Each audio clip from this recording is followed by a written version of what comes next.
Hello, everyone. This week's chapter covered digital imaging characteristics, receptors, and also image acquisition. So there are a lot of concepts in this chapter as well, just like the previous chapters. So we're really just trying to focus on how digital x-rays are actually made, how everything actually works. So from the moment you hit the rotor, make the exposure, the x-rays, leave the tube, intercept the patient's anatomy, and exit to intercept our image receptor. That is what we're talking about this week. We have about 13 objectives this week, so I'm not going to read them to you. I'll give you just a few moments to read through each one. We're really talking about what the digital image really is made of. How do the different types of detectors that you might interact with in the field, whether it's CR, DR indirect, or DR direct, how they actually capture the image for us? We're also talking about how the computer itself actually processes the image so it looks appropriate on the screen. Some of the things you may need to think about or check is your equipment actually working correctly? And all of this really ties in overall to how the patient's exam will overall look in the end.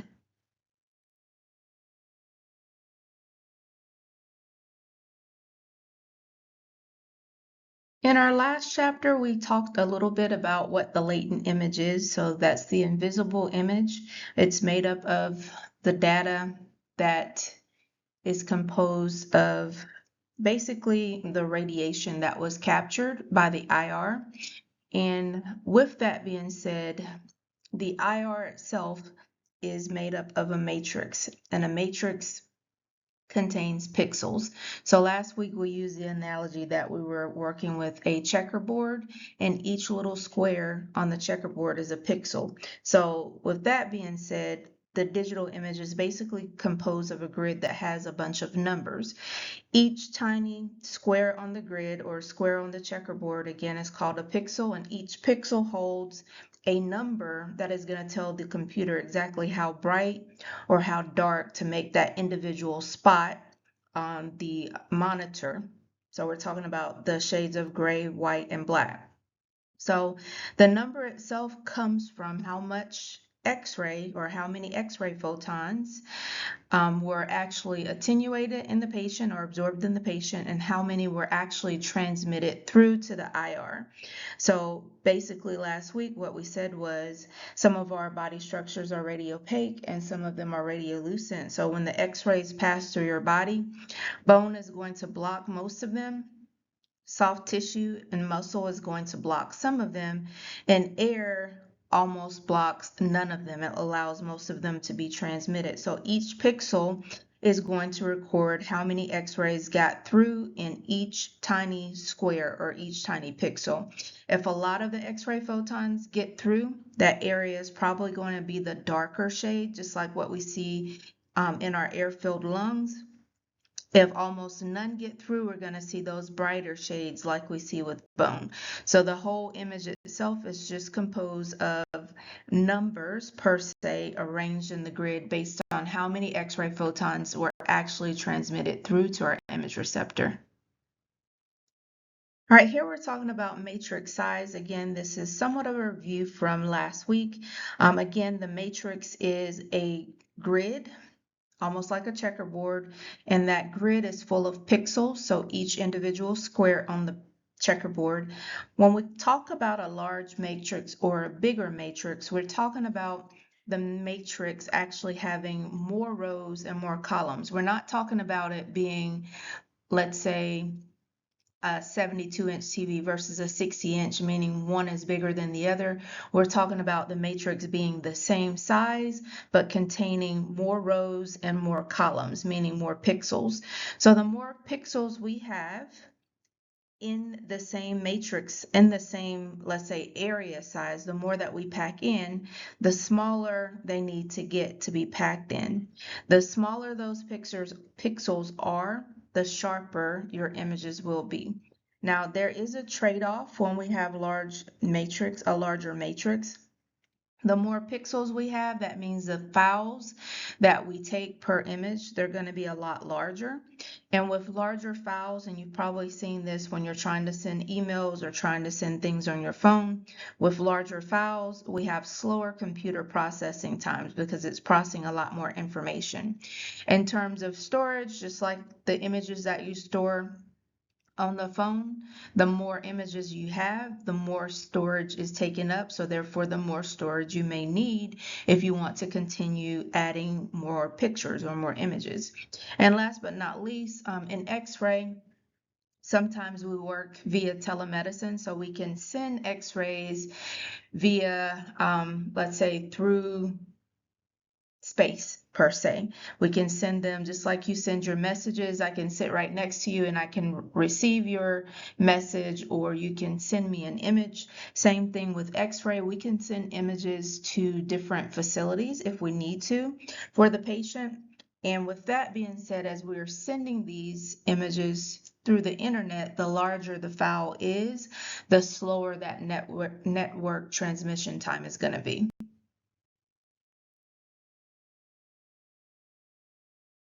All right, in this slide, we're looking at the same basic image. So we're looking at an abdomen. We're looking at the effects of how the different matrix size can affect your image. So the first matrix size in image A, go ahead and write on your paper. It's a matrix size that's 64 by 64. Image B is a matrix size that is 215 by 215. And image C is a matrix size that is 2048 by 2048. So the matrix size for C is the largest matrix size, and the matrix size for A is the smaller matrix size. As you can see from the pictures, as it goes from the smaller matrix size to the larger matrix size, the images get better per se. There's more detail in the larger matrix size. So what do those numbers actually mean? So if you multiply 64 by 64, you should get 4,096. That tells you that there are 4,096 pixels in that particular image. 215 by 215, if you multiply that, you'll get 46,225. There are that many pixels within that matrix size. And last but not least, if we look at the very last image and you multiply that matrix size, you will get over 4 million pixels. So that was the 2048 by 2048. You will get over 4 million pixels. So of course there's data in each of those pixels. So the image has a lot more detail. All right, and that's what we're just trying to get you to see. The smaller the matrix size, the larger the pixels, the worse the image will look. Potentially it will look blurry. The larger the matrix size, the smaller the pixels, the more pixels, and the sharper that image will be.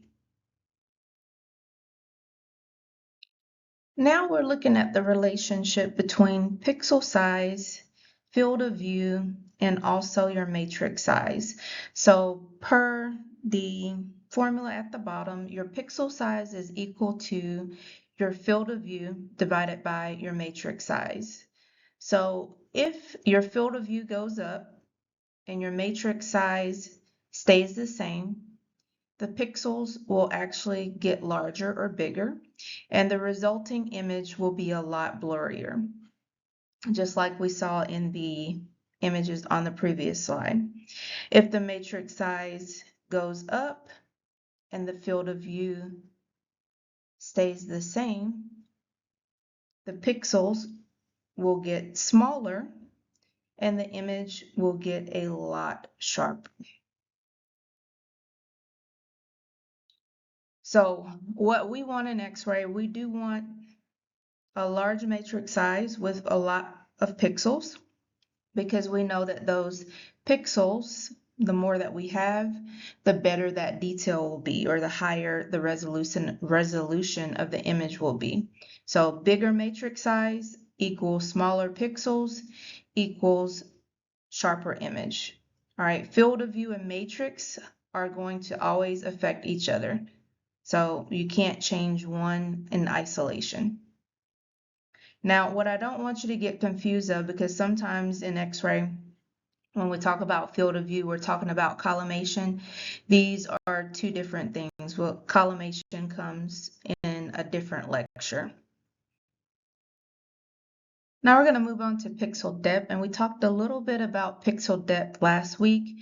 The analogy that we used was, some of us when we were kids, we got the box of crayons that only had like 6 to 8 colors, and some people got the more expensive box that had, hundreds to 200s of crayons of different colors. So with your pixel depth, each pixel can only hold one brightness value, so a different shade of gray, white, or black. So pixel depth basically determines how many different shades of gray your imaging system is capable of displaying for you. It is determined by the formula that you see here, 2 to the n power, where the n is the number of bits. So we have different types of systems. We can have an 8-bit system, we can have a 10-bit system, a 12-bit system, we can have a 16-bit system. So we're basically talking about how much money we're investing to have this better quality system. An 8-bit system would be a lot cheaper than a 12-bit system. So what we do is we take the bit number that becomes the N. So an 8-bit system is capable of displaying 256 shades of gray. And we determine that by saying, we will say it is 2 to the 8th power. And if you multiply that out, your number will be 256 shades of gray. In a 10-bit system, that number will be 2 to the 10th power. And if you multiply that out, that is 1024 shades of gray. And if we had a 12-bit system and we multiply that out, 2 to the 12th power, that is 4,096 shades of gray available to assign to the images that we get. So the more shades of gray, just like pixels, the better the contrast resolution. All right, pixels, the more we have, the better the detail. With bits, the more bits we have, the more shades of gray that system is able to resolve for you in your images. So with that being said, you can clearly see the differences in the shades when you have a system that is, I'll say, not capable of lots of shades of gray, because there's not a smooth transition in the colors. So again, the analogy that we gave last week was, if we have a crayon box that only gives us 8 colors versus a crayon box that gives us hundreds of colors, when we shade in our picture, the 8 colors, you can clearly see the difference between the shades. Whereas if I have lots of colors of the same color, I'm able to get a more detailed picture because I have more shades of colors. All right, so now we're just kind of looking visually at what we've been talking about. So this is an abdomen image. And for visual purpose, we have a grid overlay that we can call, this is our matrix. All right, again, a matrix is a bunch of rows and columns, all right, just like a checkerboard, and each individual square on the checkerboard is what we call a pixel. Whenever we take the image, all of the X-rays that are received at the image receptor will, I'll say, collect per se in each pixel. Based on how much or how many X-rays reach each pixel, it will be assigned a number based on the X-rays received. And that number is corresponding to what we call a gray value. And the gray value is the shade that will be assigned to that individual square or that individual pixel. So as you can see right here, the abdomen is composed of many things. We have air-filled organs in there, or organs such as the bowel. We have the spine in there, even though that's not our concern, the spine is in there. We have the pelvis in there as well. So the pelvis and the spine are composed of bone. And of course, in our abdomen, we have muscle and fat. So areas where the x-rays were blocked and absorbed and were not allowed to be transmitted to our image receptor, those are the whiter shades. And areas where the x-rays were allowed to be transmitted or non-impeded, not attenuated, and not absorbed, those are the blacker shades. So that would be areas where there was no anatomy covering, and then also the areas in the bowel where there is air within the bowel or gas within the bowel. You can see some little pockets of air in the bowel, such as, hopefully you can see my mouse, here, here, all of that, and then here as well. All right, all of this right here, these are your air gas patterns. So again, if the area that you're looking at is light or white, those squares block more of the X-ray photons were blocked and were not allowed to be transmitted to the image receptor. And areas where you see are dark, those are more so the air and fat areas. So more X-rays were allowed to pass through and reach our image receptor. All right, on this slide, we're looking at 3 chest images, and we're still talking about bit depth. So the image on the far left, the chest on the far left, that was created by a 1-bit system. The image in the middle was created by a 4-bit system, and the image on the far right was created by an 8-bit system. All right, and I already said that we were working with the formula 2 to the n power. So that means 2 to a power of 1, 2 to a power of 4, and 2 to a power of 8. All right, when you multiply those numbers out, you get that system is able to render 256 shades of gray. This system is able to render 16 shades of gray, and this system is only able to render 2 shades of gray, or 2 shades.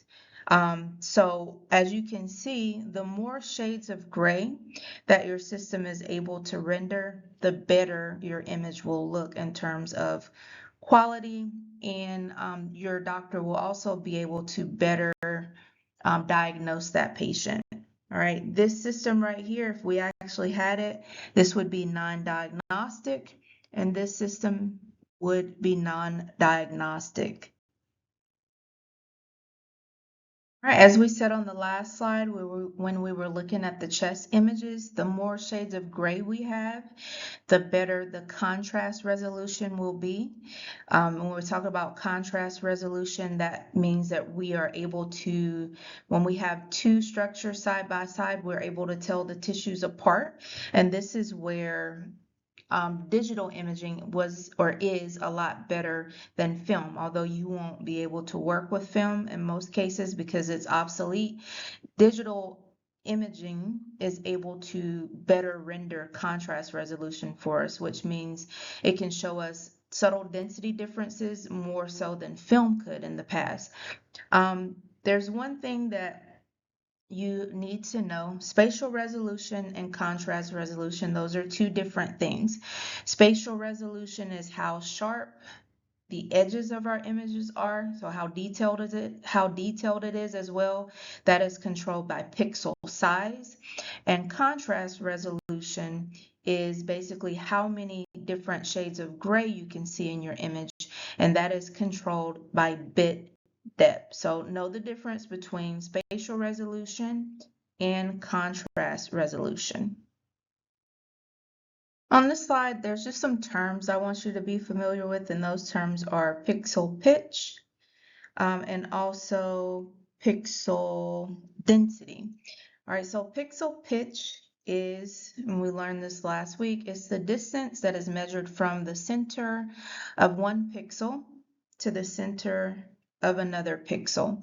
With pixel pitch, the smaller that pitch or that distance is, that means the more pixels we have and they're closer together. All right, the smaller the pitch also means that will be a higher resolution image per se. The next one is pixel density. And I look at it as I try to remember population density from, I think I learned it in high school, how many people actually live in this small area. So with imaging or with this matrix, pixel density is the number of pixels per area per millimeter. And the more pixels that are packed into each millimeter, the better the detail those images will be, or better detailed those images will be. This slide focuses on another term. That term is spatial resolution. So with spatial resolution, we're basically talking about how detailed or how sharp your image is. Of course, the smaller pixels, the better the resolution. The bigger the pixels, the worse the resolution. So that's why it means spatial resolution is limited by the pixel size. Now, we've always said that we want a large matrix with smaller pixels and more pixels. So an image that is composed of smaller pixels will potentially have a greater or improved spatial resolution. Now we'll look at some images on the next slide on how we can, determine or see what spatial resolution is all about. All right, so we're still talking about spatial resolution or detail. And in your book, let's see.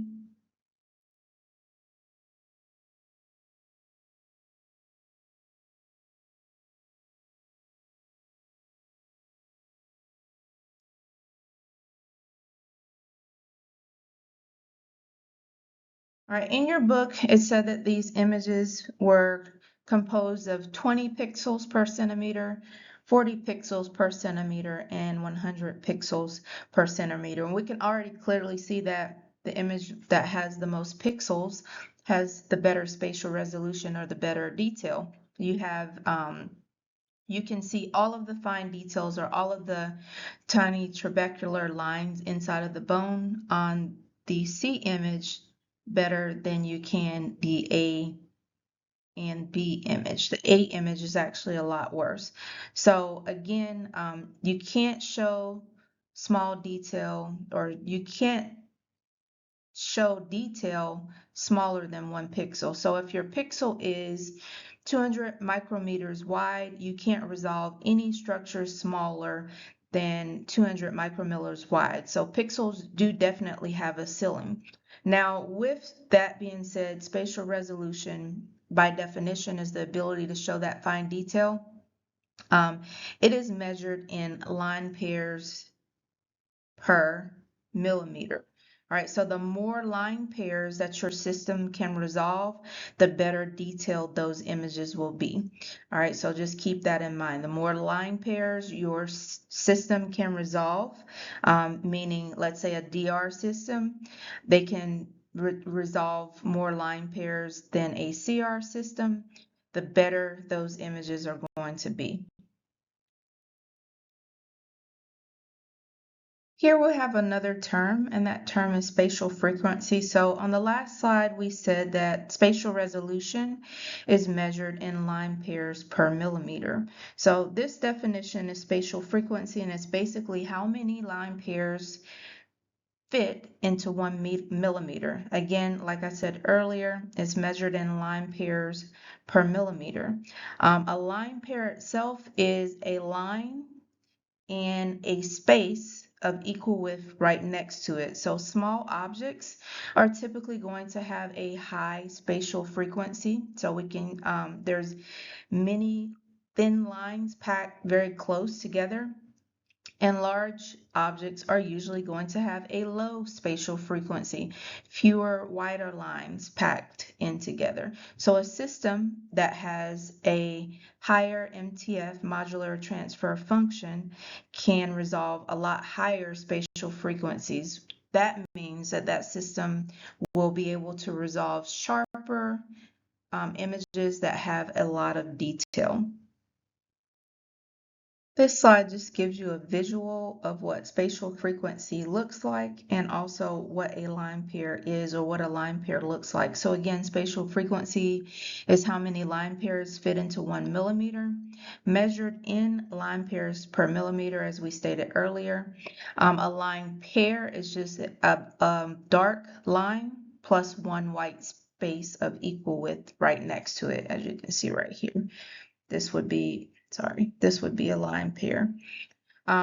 Small objects, again, have a high spatial frequency, so we have a lot of or many thin lines packed close. And larger objects have a low spatial frequency. We have fewer, wider lines. So again, if your system is able to resolve a lot of line pairs or has a high MTF, it can resolve higher spatial frequencies, and those images will have a lot more detail. All right, in the next 3 slides, we're talking about dynamic range. So it's almost back to terms again. So dynamic range is basically how wide a spread of X-ray intensities are on the digital image detector, or how many X-ray intensities it can capture per se or detect. So from the weakest signal, which is potentially air, to the strongest signal, which is or would be dense bone. So it's able to detect it all at once. So digital detectors have a much wider dynamic range than film screen. With film screen, back in those days, what you see is what you get. If you were imaging for soft tissue, you need to have a soft tissue technique. If you were imaging for bone, you needed to have a bone technique. Vice versa, if you were imaging for soft tissue, but you use the bone technique, the soft tissue would be burned out. And if you were imaging for bone and you use a soft tissue technique, the bones would be underexposed or too light for diagnosis. So it would be a repeat either way. With digital, we have a wide dynamic range. When you get into the field, unless you're already in the field, you will notice that with a technique, you can still see all of the soft tissue and you can see all of the bone. So you don't have to have 2 techniques. You can see it all with a single technique. And you can also post-process your film, meaning make changes to it after the fact. You can make it lighter, or you can make it darker to see different things that you need to see within the image. Now, having a wide dynamic range doesn't mean that we can just go in and use any technique that we want. The computer still has a job to do, and what the computer does is it tries to compensate for minor to moderate errors. If the errors are gross, it can't compensate for it. So for instance, if my technique that I dialed in was way grossly too low for the image, that image would come out grainy, mottled, or noisy, and it would be a repeat.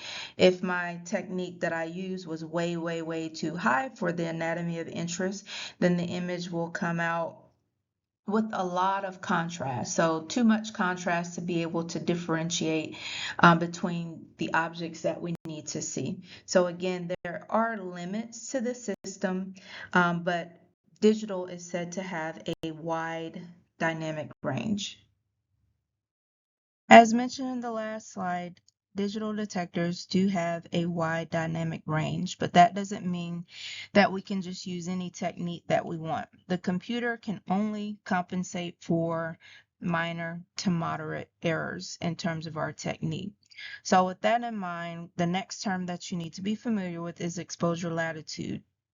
This is the range of exposures that your department has set as an acceptable range for producing a good diagnostic image. So it's a smaller window inside of the full dynamic range.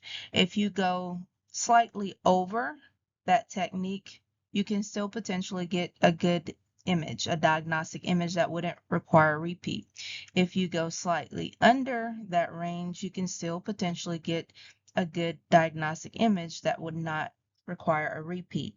If you go too far over, meaning you grossly overexpose the patient, or too far under, meaning you grossly underexpose the patient, then those are times when you might potentially be required to repeat.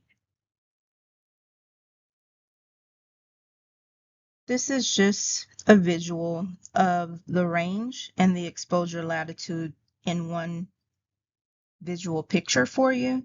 So there's a wide range, but they set the exposure latitude in the center of the range. So again, you can go slightly to the left of the range, meaning under it, slightly to the right of the range, meaning over it.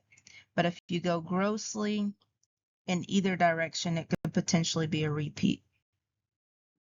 In terms of dose monitoring, digital systems are able to track radiation exposure automatically for the patient per their exam, and it does actually record it into the patient's file. Two terms that you need to be familiar with are the term air kerma and also DAP. All right, air kerma measures the intensity of that X-ray beam at a specific point in air, typically at a known distance from the tube. So basically, we're talking about how strong the beam is from that distance from the tube to the area that we're actually measuring the radiation at. The next term that you need to be familiar with is DAP, which we call dose area product, or CAP, which is called kerma area product. And those terms, basically, we're talking about it multiplies that beam strength by the area that it covers. So it just basically gives us a better picture of the total amount of radiation that that patient received as a single point of measurement. Always, we want to keep a LARA in mind, meaning we're going to use the lowest technique possible for that patient's exam. When we say lowest technique possible, a lowest technique possible to still create that diagnostic image. Doesn't make sense if we use a very low technique if we're going to need to repeat that patient. But again, our machines are capable of monitoring that patient's dose or recording that patient's dose.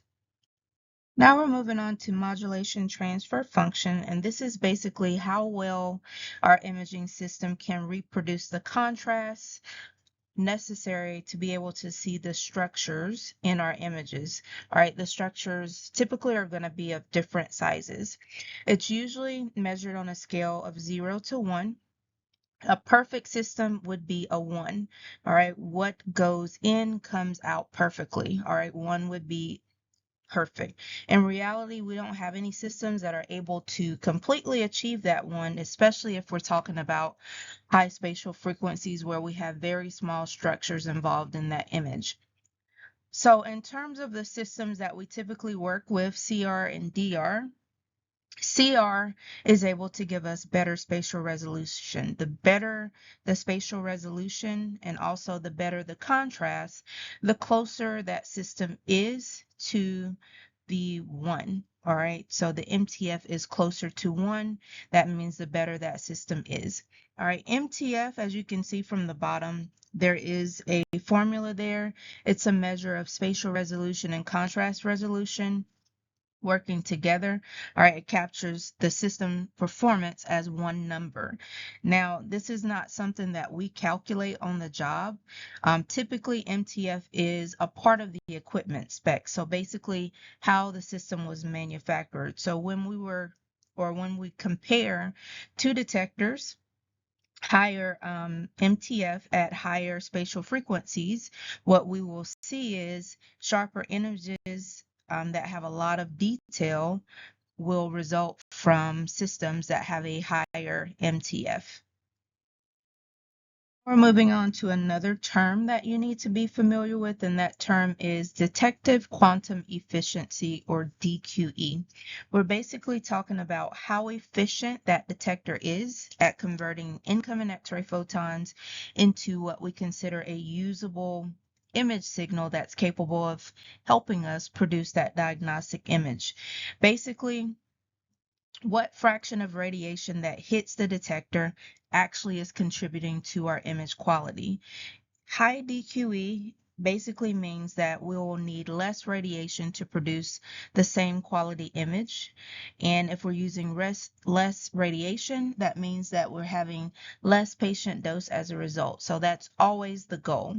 Now, with DQE, it is affected by some of the detector materials.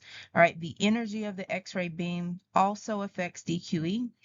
Spatial resolution and spatial frequency also affects DQE, and MTF also affects DQE. Direct digital systems, which you'll learn about, they generally have a higher DQE than indirect and also CR systems. So bottom line, the higher the DQE, the better quality those images are at lower doses to the patient. Now we're moving on to signal to noise ratio.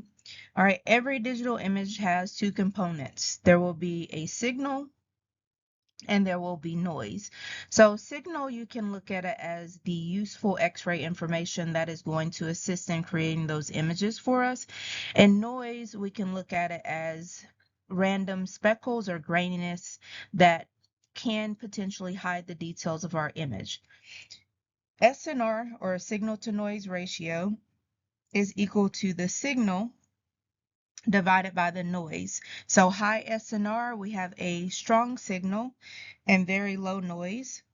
So it usually produces a very clean image for us.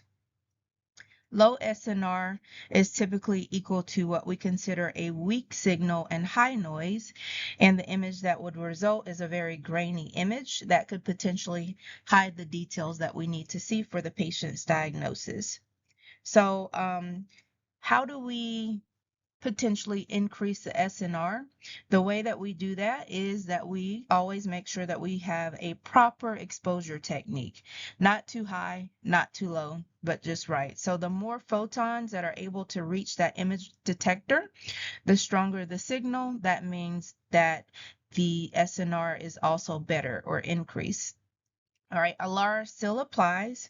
We don't just increase the technique just for the sake of increasing the technique so that we can get a higher signal. We still have to keep ALAR in mind and use the appropriate technique for the patient's exam. The next term that you need to be familiar with is contrast to noise ratio. CNR is basically how well you can tell two adjacent structures apart against what we consider background noise. So again, SNR is basically telling us how strong the signal is, and CNR is basically telling us or asking us, can we see the difference between two structures that are side by side? If we have a high CNR, that means that there's a clear separation between two adjacent structures. So maybe a tumor and surrounding tissue, or maybe a fluid-filled space and a solid structure. If we have a low CNR, everything kind of blends together and subtle findings will potentially disappear, or we won't be able to see them, and the doctor or radiologist will not be able to per se diagnose them. So CNR can basically be a misdiagnosis if the CNR is too low. All right, here we're just looking at a visual of CNR. So again, we're talking about contrast to noise ratio. The image on the left would be an image that has a high CNR. The image on the right would be an image that has low CNR. So again, you see that some of the things kind of blend together. It's kind of noisy per se, that blotchiness or that graininess is noise. So again, we prefer or need a high CNR.